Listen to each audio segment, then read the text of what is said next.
दोस्तों, साल 2016 में एक चाइनीज एम्बेसडर ने बहुत ही स्लाइली एक धमकी दी थी कि आने वाले समय में अंडमान निकोबार की ओनरशिप को नुकसान पहुंचा सकता है। इस स्टेटमेंट के कुछ ही साल बाद Chinese spy ship Indian water में जासूसी करते हुए पकड़े गए। इसका बाद 2021 में हम्बानटोटा में एक और चाइना का शिप पकड़ा गई और इस बार तो सारी हदें पार हो गई, क्योंकि ये शिप न्यूक्लियर मटेरियल कैरी कर रहा था।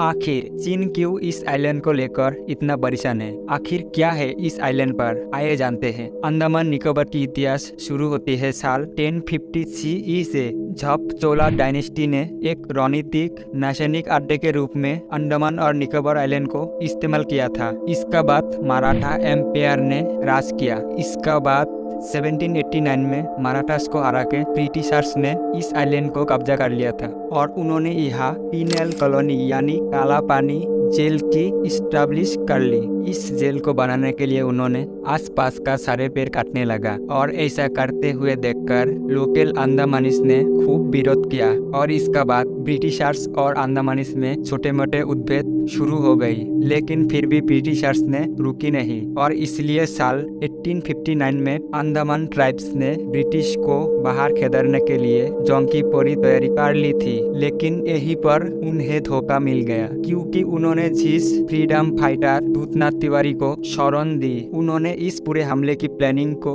जाकर ब्रिटिशर्स को बता दी। इसका बाद ब्रिटिशर्स ने ट्राइब्स का ऊपर बड़ा हमला कर दिया और हमले में कई अंडमानीज लोगों की मौत हो गई। लेकिन अंडमानीज लोगों ने भी इस हमले का करारा जवाब दिया और इस पूरे लड़ाई को द बैटल ऑफ एबरडेन कहा जाता है। इसका बारे में काफी कम लोगों को ही पता है, लेकिन दोस्तों इससे भी ज्यादा दुखद और दर्दनाक घटना अंडमानीज लोगों का साथ दूसरे विश्व युद्ध में भी घटी, जब जापान ने इन आइलैंड्स को अपने कब्जे में लिया था। बेशक ये आइलैंड इंडिया का पहला हिस्सा था जिसे नेताजी बोस ने आजाद कराया था। यहीं पर आजाद भारत का पहली सरकार भी स्थापित हुआ था। लेकिन इस पहली आजादी का पीछे अंडमानीज लोगों का भी बड़ा बलिदान था, क्योंकि जैसे ही जापानीज फोर्सेस ने इस आइलैंड को ब्रिटिशर्स के कब्जे से लेना शुरू किया, उन्होंने अंडमानीज को लूटना, रेप करना और मारना भी शुरू किया। उनको रोकने वाला 40 INA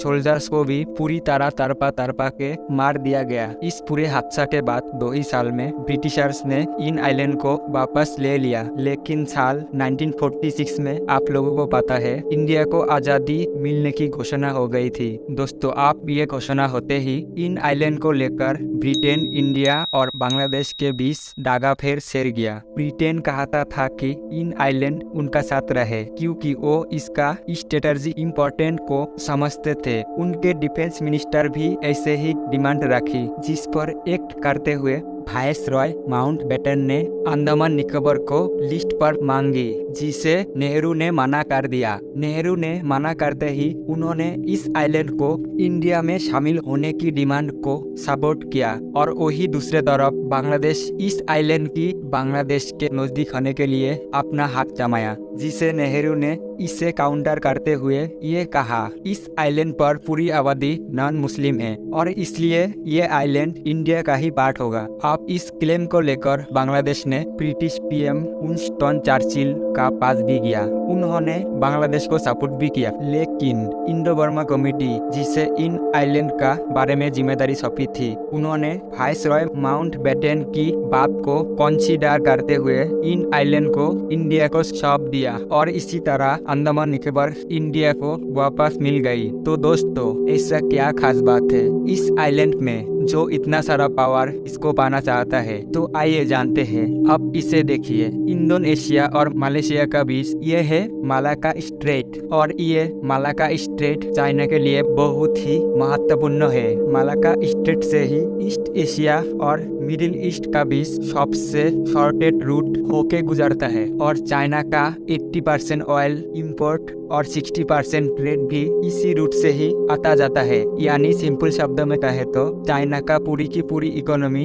इस रूट पर ही ओवर डिपेंडेंट है। लेकिन आप ये भी देखो, मलाक्का स्ट्रेट का एंट्री पॉइंट पर ही बैठा हुआ है अंडमान और निकोबार आइलैंड। इंडिया ANI के थ्रू इजीली मलाक्का स्टेट से आते जाते ट्रैफिकों को मॉनिटर कर सकता है और वार की सिचुएशन में चाइना के आते जाते शिप को एंट्री और एग्जिट देने से ब्लॉक भी कर सकता है। दोस्तों, जब साल 2020 में इंडियन और चाइनीज सोल्जर का बीच गलवान घाटी में लड़ रहे थे, तब यहाँ अंडमान और निकोबार में नेवी हाई अलर्ट में थी। अगर लड़ाई ज्यादा होता तो इस तरफ से मलाक्का स्ट्रेट को ब्लॉक करने के लिए रेडी था। हालांकि इंडिया ने ऐसा कभी किया नहीं, लेकिन लड़ाई ज्यादा हुआ तो तब ऐसा कर सकता है। और दोस्तों, और ऐसी बहुत सी खासियत है अंडमान और निकोबार में जो कि इंडिया के लिए बहुत ही महत्वपूर्ण है।